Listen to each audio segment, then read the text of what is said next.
Hi everyone. So I'm going to be talking about examining measures of family socioeconomic position in the New Zealand context. So this is my PhD project, and the main aim of the project is to identify the best ways to construct family level socioeconomic position in the New Zealand context for both cohabitating couples and for children. For this presentation, I'm just going to be talking about the results for cohabitating couples. And for these analyses, we also want to see whether the performance of different methods of constructing family level socioeconomic position are dependent on the socioeconomic variables we use, and whether there are differences for key population subgroups, including by gender, ethnic group, age group, and for same-sex couples. So what is socioeconomic position?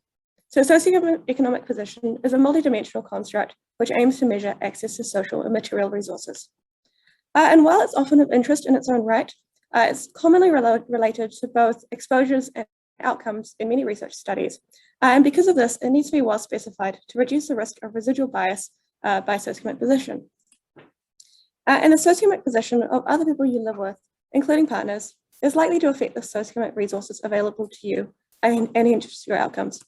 But despite this, there's been little examination of these issues for population subgroups other than by gender in general, or these issues in the New Zealand context. So this research uses the integrated data infrastructure, which you've already heard a lot about today, so I'm not going to tell you any more about it. I'm just going to show you the disclaimer that just says that these results are the product of the authors, and they don't represent the view of StatsNZ or the individual data suppliers. How do we conduct this research? So we got the age, sex, and socioeconomic variables from the 2013 census individual data set. We identified cohabitating couples using the 2013 census family data set. And the outcomes we looked at were diabetes, acute myocardial infarction, stroke, and traumatic brain injury, which we identified using the Ministry of Health Chronic Conditions Significant Health Event data set. And we used the personal details table to get ethnicity data and to restrict the cohort to those in the IDI spine, which Eileen is about to tell you about. So we used a series of logistic regression models with different ways of specifying socioeconomic position to model the outcomes I just mentioned. And these were adjusted for age group, sex, and level 1 ethnic group. We looked at a range of socioeconomic variables, including a couple of occupation-based variables. So one was the continuous NZSCI 13 on a restricted cohort of couples where both members were aged 21 to 69 and working, and then a categorical one where there was also a not working group. We also looked at education and income. And the reason it's important to look at a range of socioeconomic variables is that socioeconomic variables are typically only moderately correlated with each other, and they may affect outcomes through different mechanisms and be more or less appropriate for different groups. And we assumed that methods that worked better would fit the data better. So we assessed model fit using AIC, Long's tests, and by looking at the model coefficients to see whether there was a clear socioeconomic gradient. So what did we find? So we looked at 10 different ways of specifying socioeconomic position for opposite sex couples. And the reason that we had to limit this to opposite sex couples is that some were based on gender. And for this group, we found that either just using own socioeconomic position and partner socioeconomic position assigned to separate variables, or own and partner socioeconomic position as separate variables, plus an interaction between own and partner socioeconomic position worked best. And this was across both outcomes and socioeconomic measures. And these weren't the best measures. Another measure which used both partners' socioeconomic position was preferred. And this was also true using a categorical occupation variable for men, women, and those identified with a European, Maori, Pacific, or Asian ethnic group. There was a bit more of a mix for those aged over 65, which we did with an education variable because this is a more appropriate measure for this group. And it's not clear the extent to which this was the result of differences for this cohort or differences with the education variable showed slightly more mixed results than some of the other measures. So what didn't work so well?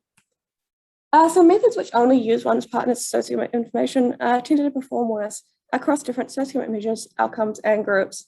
So this included using just own socioeconomic position or using the socioeconomic position of the partner with the highest socioeconomic position, which is also known as the higher dominance approach, and is quite commonly used, using the socioeconomic position of the partner with the lowest socioeconomic position, using the socioeconomic position of the male partner, which was previously the default method, and hence is also known as the conventional conventional approach, and using the socioeconomic position of the female partner. And so own socioeconomic position often outperformed the other single partner measures, but it didn't perform well compared to measures using both partners' socioeconomic position. This is all except for same-sex couples, for whom we didn't really find much of a clear pattern of results. It seems that the sample size for this group was insufficient given the prevalence of these outcomes. So what about some other findings? So we didn't find clear evidence that the socioeconomic resources of the partner with the highest socioeconomic position are a better indication of the level of risk for these conditions than the socioeconomic position of the partner with the lowest socioeconomic position. This is interesting because it's a key assumption in this literature that the partner with the highest socioeconomic position, that their position should have more of an impact. But importantly, this varied greatly by socioeconomic measure. So we did actually find consistent evidence that the income level of the partner with the higher level of income was a better indication of the level of risk for these couples, for members of these couples. But for education and for NZSCI 13, we actually found some indication that the education level or the NZSCI 13 value of the partner with the lowest socioeconomic position was a better measure of risk. And there was evidence that the male partner's socioeconomic position was a slightly better indication of the level of risk for these conditions than the female partner's socioeconomic position. However, it's important to emphasize that using the male partner's socioeconomic position did not work well overall. So what are the policy implications of this? So research which only accounts for the socioeconomic position of one partner may underestimate the association between socioeconomic position and outcomes. And this may bias estimates or overstate the magnitude of relationships which are confounded by socioeconomic position. So as a trivial example, a study comes out which shows that having fresh flowers in the home increases happiness. However, after we account for individual level socioeconomic position, that relationship becomes weaker, but it's still significant. But after we also account for the partner's socioeconomic position, that relationship disappears, indicating that it was just driven by those having higher incomes happier on average.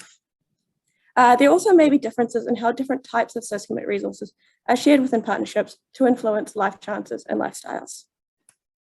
So there's some important limitations of this research, which I'd like to briefly outline. So as we didn't look at all socioeconomic variables and all outcomes for all population subgroups, it's difficult to disentangle the effects of things like sample size, the socioeconomic variables used, and the outcomes we looked at from things like cultural differences, gender norms, and cohort effects. We also only assessed diabetes for the ethnic group analyses. The sample size for same-sex couples was insufficient. We also only included couples in each analysis where both members had valid data on this specific socioeconomic variable. And in reality, people analyzing this sort of data want a solution where they're missing data for one member of the couple.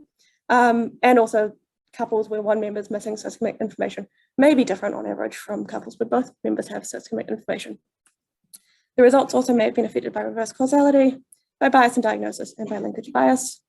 However, we do see somewhat similar results for a cohort which we constructed by looking at who didn't have any of the conditions prior to 2013 census, and to look who was subsequently diagnosed with them up to December 2017. And so that's somewhat reassuring. The prevalence of conditions also differs considerably across groups, and the appropriateness of different socioeconomic variables differs across groups. So for some conclusion and final comments, socioeconomic position affects many aspects of health and well-being, and so it's important that we fully account for socioeconomic position when we're trying to understand the relationship between potential risk factors and outcomes. And this includes checking whether studies have adequately accounted for the possible impacts of socioeconomic position of partners, other family members, and other members of the household and the community, and different types of socioeconomic resources. So I'd like to thank my wonderful supervisors, Nicola Shackleton, Barry Milne, and Thomas Lumley, and everyone at Compass for their support and guidance, Stats NZ for providing access to the data and for their help and support throughout the project, and the Public Policy Institute for the use of the Data Lab. And thank you all for listening.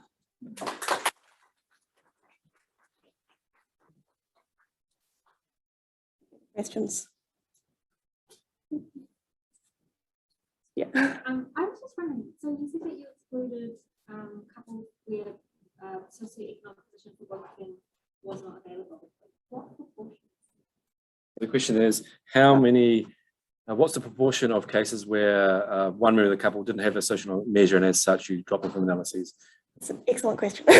I can't remember off the top of my head, but I think it was around about 8% or something. I'd put a big band around it.